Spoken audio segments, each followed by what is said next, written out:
I searched my name on the dark web. According to what I found, I'm supposed to be dead tomorrow. You have Googled yourself at some point or another. Admit it. There's nothing shameful about it. At least it's not as bad as what I did. I searched my name on the dark web. Don't ever make that same mistake. I was 19 years old then. I was a loser and my main source of income was being a Discord mod before I discovered the dark web. I was living in my girlfriend Liv's house and she loved me, but her parents hated me. I was unemployed, fat, and disrespectful. I taught myself how to buy and sell things I shouldn't have with the use of my Tor browser. I engaged in illegal transactions such as ordering counterfeit money and stolen IDs. I discovered there was a large market for manufactured psychedelics. I often went to the skate park to sell those items off the nethermost landscape of the World Wide Web. Business was good. I had spent years in foster care, so I sought out activities which gave me a sense of control. Not having a childhood will do that to you. The ability to navigate the online world to get almost whatever I wanted gave me a sense of power. It was all going well until one evening in July. I sat on the second level of a Barnes & Noble bookstore in a corner next to the self-help section. I always did my best work there, but the place was starting to go under. I didn't have to worry about an influx of patrons. Despite having a disguised IP address, I never wanted to risk a raid at home. The items were always shipped to a P.O. box instead of my unit number as well, but these were all flimsy safety measures. They still gave me a sense of comfort, even if they were a tad delusional. I made sure there were not any cameras mounted near where I sat. It was a small space out of the way of the general public. Hiding in plain sight was always my preferred method. I drank strong coffee out of an oversized styrofoam cup. After 15 minutes of searching, I grew bored. I typed in my name, Joshua Wells. An input of my identity on that part of the web should be an indicator of how successful and arrogant I had become. I did not expect Wikipedia to be among the results, but it was the third link down. The first one involved a ghost tour in New Jersey. The guide had a similar name. The second was a gore website I was not interested in. While I may have been a thrill seeker, I was not out to consume media which capitalized on hurting others. I clicked on the third article link because of the title. It was about a television show. It read The Short Life of Joshua Wells. At first the title did not startle me, since there are plenty of others with the same name. Recaps of 10 episodes were on the page. The first paragraph illustrated how the series did not continue past season 1. I read the summary of the first episode for the sake of passing time. Episode 1. Joshua's father is a known and feared gang member. His mother is a helpless addict. She attempts to use their own son as a drug mule on a plane flight from Boston to California. She has hopes of making a profit by dealing narcotics to a major criminal enterprise on landing. The authorities intercept them. Their son goes with CPS. He goes to a safe harbor for kids. The synopsis struck me as very close to home. A little too close. Who wrote or directed the show was not listed, but it did state the air date. The month and year given matched the era when an identical set of circumstances had befallen me. The name of the center I went to was even called Safe Harbor. I was too young to remember much, but the facts were precise. Too precise. I started to worry a little bit, but I just shrugged it off as an unusual coincidence. I read the second episode summary. Episode 2. We follow Joshua on his 15th birthday. He goes to a juvenile detention facility for the first time after he attacks a teacher by throwing a desk at him. Although he missed, the instructor still presses charges since he did not like the student much. He befriends a troublemaker on the inside named Ian. They escape, but not before a massive brawl with the other teens ensue inside of the facility. It ends with the two captured. I felt the hairs on my arms stand up. It was uncanny to me how similar the events were to my own experiences. A slight dizziness overtook me, but I went on to the third, unable to keep my eyes from skimming. Episode 3. Joshua is free. Joshua decides to break and enter an old man's upper-class home after scouting the place for days. His goal is to take all the Rolex watches from the top drawer of the old man's dresser. When he enters the house, Joshua discovers how the owner did not take his vacation cruise trip as planned. The man was asleep in his bedroom until Joshua woke the victim by accident. Joshua runs away. He gets chased by the homeowner outside, where the elderly male dies of a heart attack in the street. I felt my chest tighten. It was all true, but I had never shared that story with anyone before. It was one of my most guilt-ridden memories. I read the next two. Episode 4. Joshua has nightmares of the old man crawling out of a ditch and choking him to death. He complains about night terrors to one of his counselors, who recommended a doctor. He ends up selling anti-anxiety pills after he does not like the way they make him feel. A girl he asks out overdoses and goes to the hospital.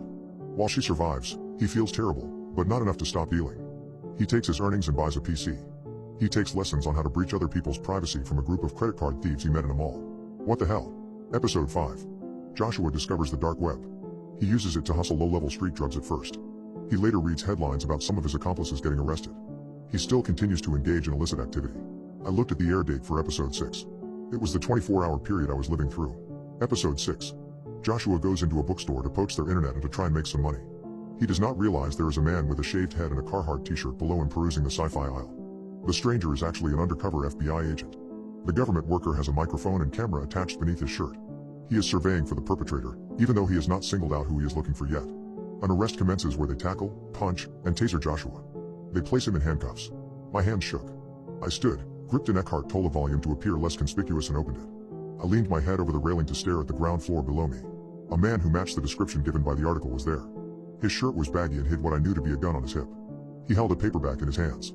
I pulled out my phone. I pretended to have a conversation with an imaginary business associate about stocks. I folded the laptop with my free hand and went down the escalator. I strolled towards the back where there were stacks of hardcover tomes on history. I found an unsecured door and walked through it. I was in the warehouse. Unopened boxes were stacked all around. I did not spot any workers and made a run for a rear entrance. I sprinted down a wide alleyway between the building and rows of motels. I passed an art gallery and liquor store before my heartbeat slowed. Along the way, I found a closed vegan restaurant called Bellini's Eatery. The place was black on the inside, but its neon sign still glowed. A picnic table sat on the lawn out front. I stationed myself there. I opened the laptop again and connected to their free Wi-Fi without issue. I scanned the rest of the chronology. The remaining episodes were all future time periods. I wiped perspiration away from my forehead as I read the rundown of the next episode. Episode 7. Labeled a dark net market operator in the media, 3 of the 7 charges thrown at him lead to convictions. This includes conspiracy to traffic narcotics. He gets out early after he agrees to cooperate with different agencies.